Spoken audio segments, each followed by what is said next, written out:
Bienvenue dans un nouvel épisode les amis. Dans cet épisode on va parler mobilité, on va parler endurance, musculation, nutrition et performance. On a plein de sujets à couvrir, j'ai choisi 4 questions qui selon moi vont pouvoir vous aider énormément vu que ça va couvrir plusieurs sujets différents et je suis sûr et certain que vous allez faire face à certains de ces problèmes. Donc voilà, on aura plusieurs informations ici. Je le rappelle, à chaque fois il y a un lien dans la description, un lien en tout temps dans ma bio Instagram à travers lequel vous pouvez poser vos questions sans limite de caractère. C'est ce qui me permet d'avoir un maximum d'informations pour répondre à vos questions de la manière la plus complète possible. Et rappelez-vous, on est là pour s'entraider en tant que communauté. Du coup, je suis persuadé que d'autres personnes se posent les mêmes questions que vous. Donc, formulez la question et à partir de là, eh bien, on pourra aider plusieurs personnes d'une pierre d'un coup, comme on dit. C'est pour ça que j'ai créé ce système de questions et cette page où vous pouvez poser vos questions. Donc, profitez-en, les amis. Donc, comme je l'ai dit, on va parler mobilité de hanche dans un premier temps. J'ai reçu plusieurs questions concernant le hip shift durant un squat. Alors, je vais expliquer un peu tout ça. Je vais vous donner quelques informations qui peuvent être utiles. Ensuite, on va parler d'entraînement, d'endurance et de musculation. Comment combiner le tout? Comment faire si on voit qu'on n'a pas de gain parce qu'au final, on a une dépense énergétique qui est trop importante. Je vais donner bien entendu quelques astuces et quelques tips pratiques, disons, pour ceux qui aiment entraîner leur endurance, d'accord? Pour tous ceux qui sont des marathoniens, voilà, coureurs de fond, triathlon, etc., etc. 2-3 trucs à ne pas négliger. Et ensuite, on a une question justement concernant les blessures, les étirements, reliés à la performance également avec les temps de repos. Donc, vous voyez, il y a plein de sujets qu'on va couvrir. Commençons directement par le premier sujet du jour qui est le hip shift durant un squat. Alors le hip shift, c'est tout simplement, si on venait à traduire en français, c'est un décalage du bassin. Lorsqu'on arrive tout en bas en position de squat, on a le bassin qui se décale plutôt du côté gauche ou plutôt du côté droit. Ok, c'est très commun. On voit beaucoup de gens qui voilà, ont ce hip shift. Si vous allez dans des box de CrossFit, eh bien vous allez en voir plein. Ok, regardez les gens quand ils font des wall balls, quand ils font des squats, des cleans, etc.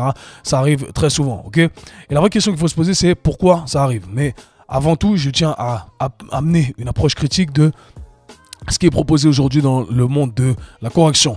Dans le monde du fitness, on nous a proposé, ou de la thérapie de manière générale, ce qu'on appelle des exercices de correction. C'est-à-dire qu'on utilise des exercices pour corriger l'exécution de certains mouvements. Et en effet, lorsque on parle de hip shift, eh bien, il y a énormément d'exercices, de techniques qui ont été mises en place pour corriger ce hip shift. Entre autres, une des techniques qu'on appelle RNT, je crois qu'on appelle ça, c'est RNT, Reactive Neuromuscular Training. En gros, on met une bande autour du bassin dans ce contexte ici où on cherche à alimenter encore plus la compensation et du coup on doit se forcer ou on doit aller à l'encontre de la résistance pour aller dans la direction opposée. Ok, et l'idée donc c'est d'activer les tissus qui ne sont pas activés lorsque on exécute le mouvement avec défaut, d'accord, pour qu'ensuite on puisse se retrouver dans une position correcte. Ok, c'est un peu l'idée derrière tout ça. Mais malheureusement, ça ne fonctionne pas comme ça. Et pour comprendre un peu pourquoi je parle de ce hip shift et de l'importance de ce que je vais vous présenter, eh bien, il faut avant tout décomposer comment le mouvement s'organise. Le mouvement s'organise et ce qu'il faut garder en tête, c'est qu'il n'y a pas de programme de mouvement dans votre tête. C'est-à-dire que dans votre tête, il n'y a pas un squat, par exemple. Ah, ok, votre corps sait par défaut comment faire un squat. Votre corps sait par défaut comment faire X mouvement ou Y mouvement, etc. Parce que ces mouvements sont naturellement programmés dans votre cerveau. C'est pas comme ça que ça fonctionne. Votre corps va simplement vous envoyer l'information à votre corps d'aller du point A au point B, c'est-à-dire d'exécuter un mouvement. Et votre corps va trouver le meilleur moyen d'exécuter le mouvement avec ce qu'il a à disposition. C'est comme ça que ça fonctionne. Et quand on dit ce qu'il a à disposition, eh bien, on parle entre autres aussi ici des outils qu'il a à disposition. Les outils d'un mouvement sont les articulations. Donc le filtre à travers lequel votre corps va organiser le mouvement est celui des articulations. Donc en gros, il va se dire, ah, moi j'ai X quantité de mouvements dans cette articulation, X quantité de mouvements dans cette articulation, X quantité de mouvements dans l'autre articulation. Voilà comment je vais organiser le mouvement. J'ai trouvé la meilleure formule pour me mettre dans le mouvement. Et parfois, eh bien, l'exécution de ce mouvement avec les outils qu'on a à disposition, eh bien, ne correspond pas à l'image du mouvement parfait qu'on a en tête. Ok, donc ce que j'essaie de dire par là, c'est qu'au final, le corps va trouver le meilleur moyen d'exécuter le mouvement avec ce qu'il a à disposition, même si on a reçu toutes les informations au préalable pour exécuter le mouvement de la manière la plus parfaite possible. Ça ne dépend pas de ce que vous avez vu visuellement ou des informations que vous avez reçues, mais plutôt des limitations potentielles que vous rencontrez à l'interne, ok, c'est-à-dire au niveau articulaire entre autres. Et à partir de là, votre corps va exécuter le mouvement. Okay, et ça s'explique par ce qu'on appelle la théorie des systèmes dynamiques. La théorie des systèmes dynamiques, c'est une théorie physique, de mathématiques, qu'on applique justement dans le mouvement du corps humain. Okay, ça s'explique de cette façon-là. Votre corps va trouver le meilleur moyen d'exécuter le mouvement, les mouvements qu'il doit exécuter avec ce qu'il a à disposition, en gros. Okay, Je le fais en très simple ici, j'en ai déjà parlé dans 1001 podcasts. Donc ceux qui sont familiers avec les épisodes du Qui suis chaud, vous savez de quoi je parle ici. Ok. Donc qu'est-ce que ça veut dire concrètement parlant si on revient à notre contexte du hip shift ici? Eh bien ça veut dire que nous, lorsque on fait un mouvement, eh bien on doit chercher à décomposer tous les outils qui sont intégrés dans le mouvement. En l'occurrence, toutes les articulations qui sont intégrées dans le mouvement. Et ce n'est que à partir de là qu'on va pouvoir déterminer si éventuellement le corps a choisi d'organiser le mouvement de cette façon-là parce qu'on a observé qu'il y avait une limitation au niveau de X ou Y articulation. Décomposons un peu tout ça parce que ça devient compliqué. Le squat, il y a plusieurs articulations qui rentrent en jeu. On a la hanche, d'accord, qui est sûrement l'articulation la plus importante lorsqu'on parle du squat. On a le genou, ok, les genoux, et on a les chevilles, entre autres, ok. Donc ce sont les articulations, bien entendu, on a la colonne vertébrale également si on veut intégrer ça, d'accord. Mais parlons bas du corps ici, c'est ce qui va influencer le plus le tout. Donc on a les articulations genoux, hanches et chevilles. Maintenant, imaginons que du côté gauche de manière générale, on va se dire que on a les genoux qui ont le même niveau de mobilité, les chevilles, les deux chevilles du côté droit et gauche qui ont le même niveau de mobilité, mais le côté gauche de notre hanche, on est plus limité en rotation interne de la hanche, ok. Mais du côté droit, eh bien, on a une bonne rotation interne de la hanche. Ça pourrait être l'inverse, rotation externe, etc. Vous allez comprendre le principe ici. Lorsqu'on descend en squat tout en bas, eh bien, plus on va descendre bas, plus on va avoir besoin de rotation interne si on garde les genoux plus ou moins alignés vers l'avant. Okay, moins on est limité, ou plus on est limité en rotation interne, plus on aura tendance à écarter un peu plus les genoux vers l'extérieur. Okay, voilà pourquoi on a des positions de squat qui sont différentes, parce que on a justement des capacités articulaires qui sont différentes. Ça ne veut pas dire qu'on ne peut pas exécuter complètement le mouvement, mais simplement que le mouvement aura une forme visuellement qui sera différente. Le corps va s'organiser différemment. Donc si je reprends cet exemple ici, d'un côté, on a une hanche qui peut descendre de manière alignée, disons ça comme ça, donc le genou qui pointe plus ou moins vers l'avant, d'accord. Et de l'autre côté, on a une hanche qui est plus limitée en rotation interne, donc le genou doit s'écarter, la hanche doit s'ouvrir un peu vers l'extérieur, ce qui veut dire que on aura forcément un décalage du bassin, d'accord, parce que les hanches ne sont pas positionnées exactement de la même façon, tout simplement parce qu'elles n'ont pas accès au même espace. Et c'est ça qu'il faut garder en tête. Donc du coup, souvent ce qu'on va observer, c'est ça, c'est une asymétrie au niveau articulaire. On parle beaucoup d'asymétrie au niveau musculaire, mais je pense encore une fois selon moi que le plus important c'est de s'attarder sur ces asymétries à un niveau articulaire. Okay, ça va donner beaucoup d'informations sur la plupart des mouvements que vous exécutez. Du coup, si on a une asymétrie au niveau articulaire d'un côté, entre un côté et l'autre, eh bien forcément le mouvement, lorsqu'on va utiliser ces articulations dans un mouvement, eh bien on va voir des différences entre ce qu'un côté va exprimer et ce que l'autre côté va exprimer. Alors comme vous l'avez compris, ça peut être les hanches, ça peut être les genoux. Éventuellement, imaginons que un genou, j'ai plus de flexion au niveau d'un genou et plus de rotation au niveau d'un genou que de l'autre. Eh ben, le corps va s'organiser un peu différemment. Il va placer plutôt un genou d'une façon et ensuite de l'autre façon, ce qui fait que le bassin va se décaler. Éventuellement, la cheville. Peut-être que j'ai une cheville sur laquelle j'ai plus de dorsiflexion, j'arrive à mieux fléchir ma cheville. Et bien forcément, du côté où j'arrive mieux à fléchir ma cheville, mon bassin va être un peu plus, ma hanche va être un peu plus alignée, mon genou va voyager loin vers l'avant et l'autre hanche, eh bien, elle va devoir s'ouvrir un peu plus pour contrecarrer ce manque de mobilité au niveau de la cheville. Donc vous voyez qu'il y a plein d'articulations bien entendu qui peuvent rentrer en jeu lorsqu'on parle de déplacement du bassin. Donc selon ce que j'ai vu de plus commun dans mon expérience, encore une fois, j'ai analysé plus de 600 personnes sur des tables de massage. J'ai travaillé avec ces cas plusieurs fois. Ça a été mon cas également. Et je me suis souvent posé la question au début de ma carrière. Comment on fait pour corriger ça? J'ai utilisé toutes les techniques du monde. Et la vérité, c'est ça. C'est qu'on doit analyser ces déséquilibres articulaires. Du coup, les hanches, selon moi, et les chevilles, sont vraiment les deux plus gros facteurs de manière générale qui vont causer ce déplacement du bassin, okay, ce décalage du bassin, le fameux hip shift. Donc, qu'est-ce qu'on doit analyser? On doit analyser en particulier la rotation interne de la hanche, la rotation externe de la hanche. D'ailleurs, j'en profite ici pour faire mon shameless plug. À l'heure à laquelle vous allez écouter ce podcast, à l'heure à laquelle il est sorti, vous avez encore, il me semble, 2 semaines ou 1 semaine et demie pour profiter du rabais de moins 200 francs sur le programme Hanche Bulletproof que j'ai sorti. Et justement, dans ce programme Hanche Bulletproof, eh bien, je vous apprends à vous auto-analyser pour analyser ces asymétries. Et je le dis dans le programme, c'est la partie la plus importante. Okay, apprenez à découvrir vos asymétries pour que vous puissiez être le plus spécifique possible dans votre approche. Donc revenons-en à ce que je disais. On a découvert nos asymétries, on sait qu'il y a des asymétries potentielles au niveau de la hanche, au niveau de l'articulation de la cheville. Eh bien, je veux adresser directement ces outils, ok, qui sont défectueux pour le mouvement que je vais exécuter, d'accord?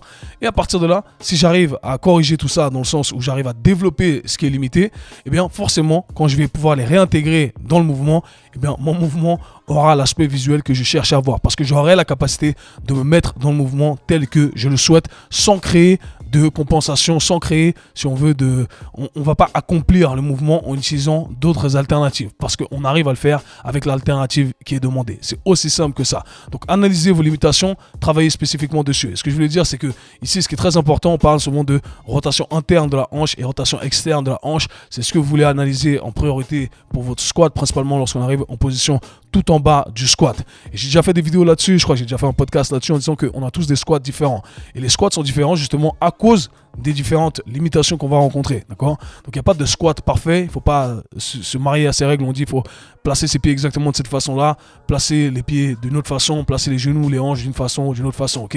Vous trouvez la façon qui vous correspond le mieux, d'accord? Et cette façon va être déterminée de par l'amplitude de mouvement que vous avez à disposition au niveau des articulations que j'ai mentionnées. Bien entendu, si on voit qu'on a un décalage, etc., et qu'on sent qu'éventuellement ça pose problème, et bien dans ce cas-là, on aimerait corriger les asymétries. Et ça, c'est vraiment le plus important, ok? Donc, travailler sur ça, c'est vraiment un game changer. Travailler avec un professionnel compétent, ou alors procurez-vous mon programme Ange Bulletproof, Shameless Plug, encore une fois. Je l'ai fait parce que mon but, c'est ça, c'est de vous aider au maximum, de vous donner tous les outils pour que vous puissiez corriger ce qu'il y a à corriger. Passons maintenant à la prochaine question qui a été posée par Ketsia. Et bonjour, j'ai écouté ton podcast sur la dose minimale effective pour le maintien versus l'hypertrophie et j'ai une question.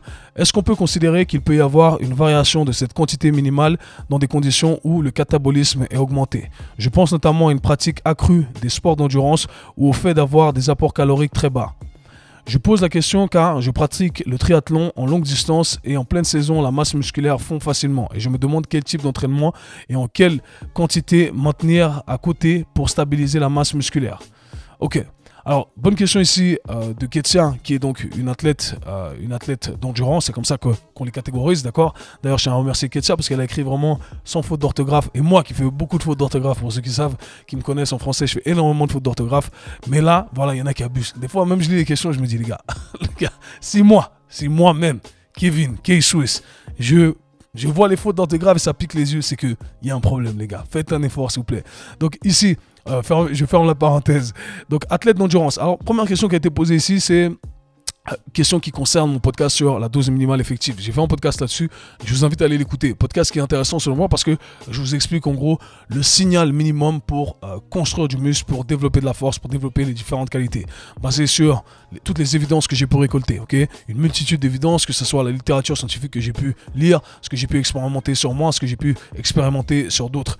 Et du coup, la question qui a été posée ici, c'est en gros, si je comprends bien le contexte, c'est je fais du sport d'endurance, c'est-à-dire que je passe beaucoup de temps à courir, nager, etc., mais j'ai envie de prendre de la masse musculaire, mais je vois que au final, j'ai du mal à le faire. Est-ce que peut-être que la dose minimale effective que tu as recommandée, c'est pas assez?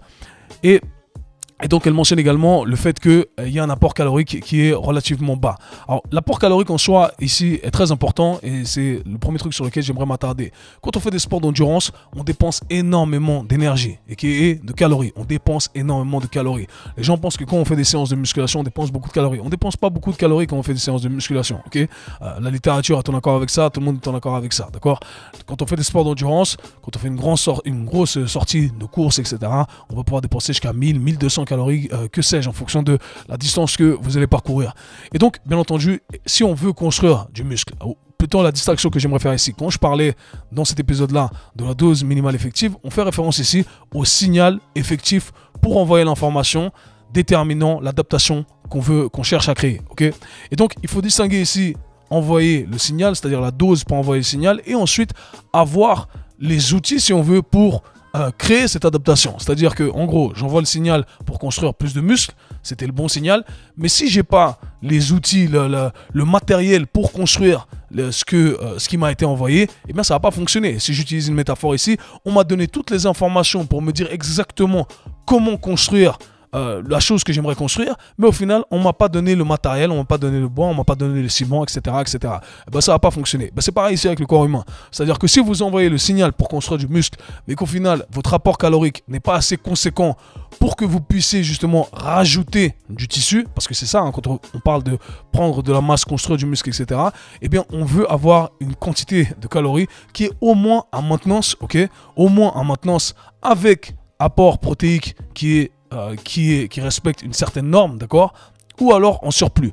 Mais si on dépense énormément de calories de par notre activité d'endurance et qu'en plus on ne fait pas attention à son alimentation, eh bien on peut utiliser la dose minimale effective ou plus, faire plus de séries, ça ne va pas plus nous aider. Au contraire, je dirais même que justement, si on fait un sport d'endurance, qu'on dépense énormément d'énergie, que déjà on ne fait pas attention forcément à ce surplus calorique qu'on aimerait rajouter, eh bien rajouter plus de volume en salle de musculation, ça ne va pas nous aider à construire plus. Au contraire, ok, ça va juste drainer encore plus votre système nerveux, votre système musculo-squelettique, etc. Donc, c'est pas intéressant de ce point de vue-là. Donc, qu'est-ce que je conseille? Je conseille de maintenir cette dose minimale effective qui peut-être a une certaine variance, bien entendu, ok. C'est-à-dire qu'on peut en rajouter une série, plus ou moins de ce que j'ai dit, ok. Selon moi, je pense que ça va fonctionner pour la plupart des gens. Maintenant, on garde cette variété en tête qui ne doit pas être très grande, selon moi, encore une fois, et en plus de ça, eh bien, on va s'attarder sur l'apport calorique qu'on doit avoir en plus.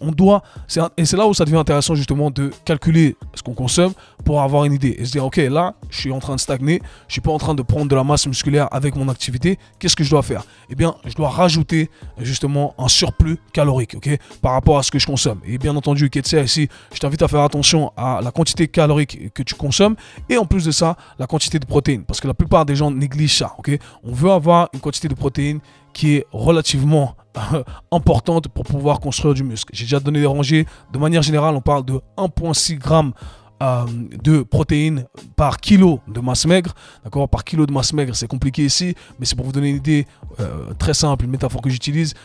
Au lieu de calculer votre masse maigre, parce que vous ne savez pas forcément calculer le tout, il faut connaître son pourcentage de masse grasse, et bien on vous dit ok, que c'est votre poids idéal. D'accord, donc aussi simple que ça. Donc en gros, si vous faites 100 kg, vous avez 10% de masse grasse, et bien vous avez 90 kg, 90 kg de masse maigre. D'accord, donc aussi simple que ça. Mais si vous ne pouvez pas le calculer, visez votre poids idéal. Vous faites 100 kg, vous voulez atteindre 90 kg, 90 kg, et bien voilà, c'est comme ça que vous allez utiliser vos calculs. Donc 1,6 g de protéines par kilo de masse maigre jusqu'à 2,2, c'est la rangée normale. La littérature scientifique aujourd'hui nous dit qu'on peut consommer plus de 3,4. Personnellement, moi, je suis presque dans les 3 grammes. 3 grammes par kilo de masse maigre. Okay, je consomme énormément de protéines et ça depuis des années parce que je suis un grand fanat. Je mange beaucoup de viande, de poisson, des œufs, etc. À chaque fois que j'ai un snack, c'est un snack protéiné. Donc cette quantité calorique en termes de protéines augmente très rapidement, ok. Et j'ai jamais eu aucun problème, jamais eu aucun dysfonctionnement. Au contraire, tout va bien de mon côté, ok. Donc encore une fois, pour vous dire que si vous n'avez pas de problème de rein ou quoi que ce soit, faut pas s'inquiéter. Si bien entendu vous avez des problèmes, consultez un médecin, un professionnel compétent de santé qui pourra vous guider. Mais autrement, il n'y a pas de risque. La littérature est assez claire là-dessus. On est tous au clair là-dessus. L'expérience également nous le montre, d'accord. Donc très important ici, garder sa consommation de calories qui est élevée. Maintenant, un point important que j'aimerais mentionner également pour les athlètes d'endurance. Faut toujours vous dire qu'on peut tout développer, comme je le dis, mais on ne peut pas tout développer en même temps. Il y aura toujours un focus, il y a toujours un truc qu'on va délaisser un petit peu. Donc, il faut fonctionner par phase. D'où la beauté d'une programmation bien construite, de ce qu'on appelle dans le jargon la périodisation. C'est-à-dire qu'on va varier les focus, on va varier les niveaux de stimulation qu'on va envoyer plutôt sur une qualité que sur une autre qualité, ou sur un tissu, ou sur un autre tissu. C'est comme ça que ça fonctionne. Pour les athlètes d'endurance, un truc que j'aime bien me dire, si on veut garder la performance, la priorité c'est la perf, ok. Bien entendu, je vais utiliser ce concept de dose minimale effective que je vous ai enseigné dans l'autre podcast et je vais me dire à chaque fois, je vais me positionner vraiment dans les extrêmes. Si je veux améliorer, je veux utiliser ma pratique de musculation pour améliorer ma course, eh bien ce que je vais faire, c'est que je vais me situer dans les extrêmes. J'invite tout le temps, vraiment, quand on a un focus bien précis, quand on a un athlète d'un sport spécifique, de se situer dans les extrêmes. Se situer dans le milieu, c'est pour la population générale, ok. La population générale, on peut se situer dans le milieu, on peut s'en sortir avec 2-3 erreurs ici et là. Mais quand on a un but spécifique, un athlète dans un sport spécifique, un contexte spécifique, situez-vous dans les extrêmes. Qu'est-ce que ça veut dire? Lorsqu'on parle d'athlète d'endurance ici, qui fait du triathlon ici, comme Ketsia, eh bien, on est dans un extrême de ce spectre-là, ok. Endurance, force. Donc, on est dans cet extrême-là, on fait énormément de volume, à basse intensité, certes, ok, pour la plupart du temps. Et du coup, nous, ce qu'on aimerait faire lorsqu'on va en salle de musculation, c'est qu'on n'aimerait pas matcher, faire correspondre exactement le même signal lorsqu'on est en salle de musculation. C'est-à-dire qu'on ne va pas utiliser des charges avec des répétitions très élevées, d'accord, pour envoyer exactement le même signal. On ne va pas faire encore de la basse intensité avec beaucoup de volume. Ça va être contre-productif. Nous, ce qu'on aimerait faire, au contraire, c'est envoyer le signal qu'on ne va quasiment jamais avoir dans notre pratique sportive. Donc, on va se situer du côté opposé du spectre et on va se dire, ok, là, je vais travailler vraiment sur le développement de ma force max. C'est ce qui est intéressant. Pareil, je peux utiliser ce concept de dose minimale effective pour ça et la dose minimale effective pour construire du muscle. Je vais travailler dans des régions dans lesquelles je ne travaille pas lorsque je fais mon sport, lorsque je pratique mon sport quotidiennement. Et c'est vraiment un truc à garder en tête. Et l'erreur qu'on fait, selon moi, c'est qu'on se place au milieu, ok? On se place dans cette intensité modérée qui, au final, nous fatigue encore plus musculairement parlant et nerveusement parlant, ok? Donc, ça nous fatigue sur tous les aspects et c'est contre-productif pour notre pratique sportive. Et ça, c'est très important de le noter et j'invite vraiment tous les athlètes d'endurance à en prendre note, ok? Faites 2 sessions en salle, d'accord, mais des sessions qui sont axées justement sur le développement de la force et développement de tissus spécifiques avec la dose minimale effective. C'est le secret selon moi et j'ai eu énormément de succès avec des athlètes justement qui j'ai entraîné, j'ai eu la chance d'entraîner 3 athlètes qui faisaient des Ironman. D'ailleurs c'est un truc de ouf, une fois j'ai fait une sortie avec un d'eux et j'ai pas pu marcher pendant une semaine. À ne pas faire les amis, à ne pas faire bien entendu, ok. On parle d'autres animaux ici, d'un point de vue endurance, faut pas rigoler avec eux. Donc voilà. Faites-le, travaillez sur ce spectre-là. On cherche à développer ces qualités qu'on n'aura pas dans notre sport. Et ceci s'applique vraiment pour tout, ok? Pour tous les sports. Ensuite, j'ai une autre question ici qui a été posée. En fait, j'ai une question en plus. J'ai dit 4 questions. Je crois qu'on est 1, 2, 3. Ouais, c'est 4 questions, c'est juste. Une autre question qui a été posée ici de Sarah. Des podcasts ultra intéressants permettant une belle remise en question sur sa propre pratique et inévitablement sur les prises en charge de ses clients. Merci. Merci Sarah. Concernant les étirements, que penses-tu du fait de ne pas garder une position d'étirement trop longue en post-séance? Entre parenthèses, ça favoriserait le risque de blessure. Autre question. Accordes-tu autant d'importance sur la récup entre les séances, entre parenthèses, sur un même groupe musculaire, que les gars, l'orthographe, que l'accorde le monde du sport, autant d'un point de vue santé que performance. Ok. Donc ici, première question qui a été posée par Sarah et ça revient souvent, on parle ici des étirements. Est-ce que en gros faire des étirements après la séance, post-séance, c'est pas intéressant? Ça augmente le risque de blessure. Je comprends pas d'où ça vient ces idées-là. Parce que toutes les informations que j'ai pu récolter, déjà d'un point de vue littérature, ça nous dit que faire des étirements, donc du stretching, avec le temps approprié, justement, on doit passer du temps sous tension, on doit accumuler du temps sous tension, c'est que bénéfique pour le remodelage des tissus. C'est ce qui donne une information sur la direction, sur comment remodeler les tissus le long des lignes des tissus qu'on est en train d'étirer ici, qu'on parle de tissus musculaires ou alors de tissus conjonctifs. Je ne comprends pas d'où vient cette idée de dire c'est pas bien, ok? Je ne comprends pas. La littérature scientifique nous dit que c'est bénéfique et d'un point de vue empirique, depuis la nuit des temps, okay, depuis la nuit des temps, les gymnastes le font, tiennent de longues positions d'étirement après leur séance, même pendant leur séance, etc. Les danseurs du plus haut niveau qui ont un niveau de flexibilité, un niveau de contrôle comme les danseurs de ballet, etc. le font depuis la nuit des temps. Je ne comprends pas d'où vient cette idée. Okay, donc ces personnes-là, à chaque fois, devraient se casser un truc. Okay, et ça ne fonctionne pas comme ça. Okay. Au contraire, je pense qu'ils sont plus résilients que la plupart des gens qui ne s'étirent pas du tout. Donc mon conseil ici, post-séance, vous pouvez faire du stretching, encore une fois. Je pense que toutes les évidences, ou la plupart des évidences du moins, nous pointent dans cette direction. Et si les évidences empiriques qui ont été prouvées vraies, qui sont ce que j'appelle antifragiles, depuis des années, eh bien, on doit suivre ce qui donne des résultats sur le terrain dans un premier temps. Et ensuite, on arrive à complémenter le tout, bien entendu, avec le reste des informations. Mais comme je l'ai dit, aujourd'hui, si vous regardez, vous jetez un œil sur la littérature sur le stretching, eh bien, vous allez voir qu'il y a énormément de bénéfices à tenir des positions de stretch. Et il faut tenir des positions de stretch pendant un certain temps. Je l'ai déjà dit, pendant environ 2 minutes. Certains disent 1 minute, 3 minutes, 5 minutes, etc. Je vous ai dit que pour moi, le sweet spot, c'était 4 minutes si on cherche à faire du développement. Okay, donc, quoi qu'il en soit, il n'y a que des bénéfices à le faire. Je ne comprends pas pourquoi on ne le ferait pas. Et faites-le vous-même, ok? Mettez-vous en fin de séance et tenez vos positions d'étirement pendant un long moment. J'ai fait la remarque la dernière fois durant le dernier podcast. Ne cherchez pas à pousser l'étirement à intensité trop élevée. Et ça, peut-être que c'est l'erreur que beaucoup font. Parce que lorsqu'on ramène l'étirement en fin d'amplitude de mouvement, okay, avec une intensité qui est quasiment insupportable, et bien entendu, on peut amener le tout à voilà, créer des dégâts. On peut créer des dégâts structurels, bien entendu, comme quand on fait un entraînement avec trop de volume, trop d'intensité, que c'est exactement la même chose. Si je tiens trop longtemps dans une position qui est trop inconfortable, je mets trop d'intensité, et bien ça peut être problématique. Donc on va envoyer la bonne dose, bien entendu, la bonne dose d'intensité avec le bon temps sous tension. C'est le même game, c'est le même concept pour tout, ok? C'est de la force qu'on applique sur le tissu. La force doit être appropriée à ce qu'on arrive à tolérer et ce à quoi on arrive à s'adapter. C'est aussi simple que ça. Maintenant, parlons des repos entre les séances. De manière générale, j'aime penser à ça en termes d'intensité. Je ne sais pas ce que le monde actuel nous dit. Souvent, on pense en groupe musculaire. Moi, je ne pense pas vraiment en groupe musculaire parce qu'on pourrait entraîner un même groupe musculaire quasiment tous les jours. Mais tout est une question d'intensité. Pourquoi? Parce que au final, ce qu'il faut garder en tête, c'est que lorsque on utilise des intensités élevées, on va biaiser le recrutement de ce qu'on appelle les fibres musculaires rapides. Okay, et ces fibres musculaires rapides sont celles qui sont les plus fortes, d'accord, celles qui vont le permettre de produire le maximum de force et le maximum de vitesse, mais elles se fatiguent très rapidement et ça demande du temps à récupérer. C'est-à-dire qu'elles vont pouvoir donner l'effort qu'on cherche à donner, mais ensuite elles vont se fatiguer. Okay, elles vont se fatiguer et on doit attendre un certain temps avant qu'elles puissent refournir le même effort. Alors que les fibres musculaires dites lentes, okay, eh bien, ces dernières, eh bien, elles n'ont pas la capacité à produire autant de force et autant de vitesse. Elles sont plutôt axées sur le spectre de l'endurance et donc elles arrivent à récupérer également plus rapidement. Donc pour ces dernières, on peut renvoyer ce signal de manière plus récurrente. Et c'est ça qu'il faut garder en tête. Donc tout est une question de manager l'intensité, ok, plutôt que de penser en groupe musculaire. On pourrait toujours utiliser le même groupe musculaire, mais si l'intensité est bien organisée, eh bien on pourra entraîner quasiment de tous les jours. Et d'ailleurs, quand vous pensez à quasiment tous les sports du monde,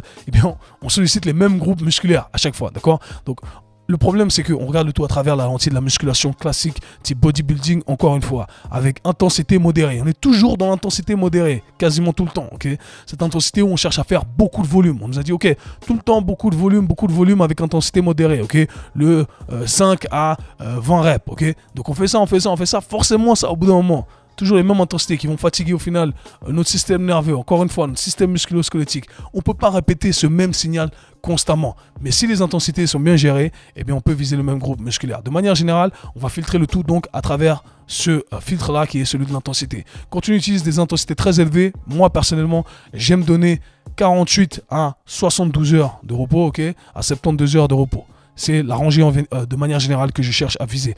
Vraiment, de manière générale, si je peux, je vais laisser un écart de 3 jours entre. Donc, je vais faire mon effort max le lundi et mon prochain effort max le jeudi, par exemple. Ça va ressembler à ça, d'accord? Bien entendu, le contexte va varier, etc. Si c'est que 48 heures, parce que c'est tout ce qu'on a à disposition, on fait avec ce qu'on a, on n'est pas aussi fragile que ça, d'accord? Mais ce qui est optimal, selon mon expérience et selon tout ce que j'ai pu accumuler comme information, eh bien, 3 jours, selon moi, c'est super si on fait les choses correctement. Maintenant, si on a une intensité qui est relativement basse à modérée, eh bien selon moi, 24 heures c'est parfait, ça fait l'affaire, ok. 24 heures, maintenant c'est un truc encore plus bas, intensité basse, chaque 12 heures, on pourrait le faire, très bien, ok. Je suis persuadé que je pourrais faire des séries de pompes chaque 12 heures sans aucun problème toute l'année pendant 20 ans, ok. Donc je fais juste des séries de pompes. Pam, j'en fais une maintenant, dans 12 heures j'en fais encore, je fais encore des séries et je fais ça le lendemain, etc.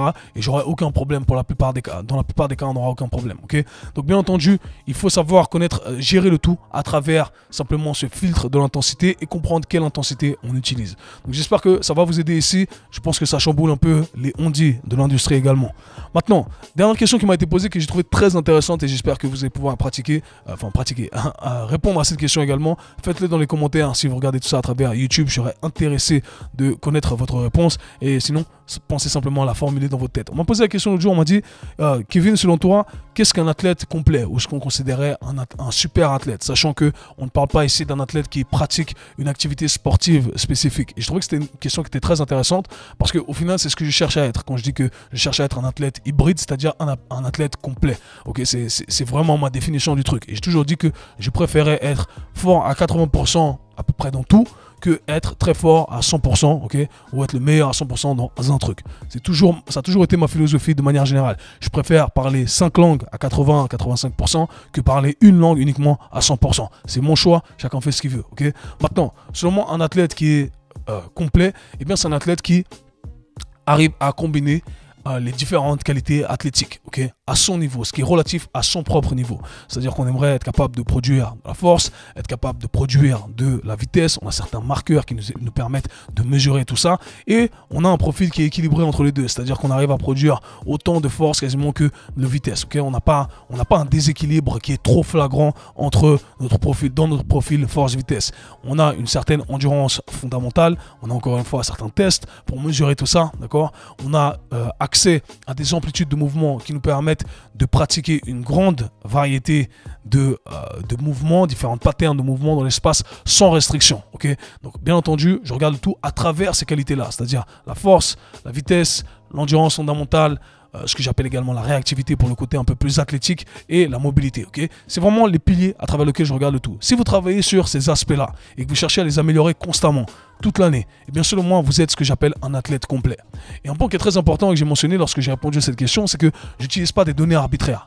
C'est le pire truc qu'on est dans l'industrie aujourd'hui. On nous dit, ouais, il faut faire 2 fois son poids de corps au squat, 2 fois et demi son poids de corps au soulevé de terre et 1 fois et demi son poids de corps au développé couché. Ça vient d'où ça? Ça vient d'où? Et qu'est-ce que ça nous dit? Ça nous dit absolument rien du tout. Encore une fois, on nous dit d'être meilleur à des exercices bien précis, alors que le but, ce n'est pas d'être meilleur aux exercices, ça nous donne absolument rien comme information, c'est simplement d'utiliser ces exercices comme des outils pour développer ces qualités athlétiques que j'ai mentionnées. C'est aussi simple que ça.